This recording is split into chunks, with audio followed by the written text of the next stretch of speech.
que os varóns da miña familia nos vemos obrigados a soportar. Pero non é posible.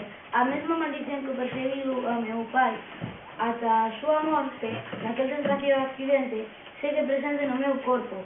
Que tremendo é ser humano e saber que polas túas veas corre sangue de home lobo, condenado por sempre a angustia de agardar as noites de lúa chea. Por que esa transformación salvaje? Estarei toda a vida condenado a isto e toda a xente pensando que son de lobo son unha invención de algún escritor fantasioso.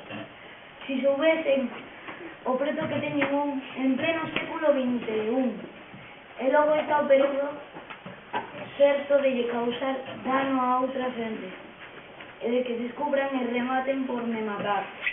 Unha posibilidade real, dende que aquel condenado escritor descubriu que morríamos se nos alcanzaba unha bala de plata. O peor é que Anthony, o meu mordomo, xa non consegue sustentarme polas noites, non consegue evitar as miñas correiras polas rúas, e houve xente que me veu. Velai nas noticias que apareceron estes días nos jornais. E aínda menos mal que non se lle deu moito creto.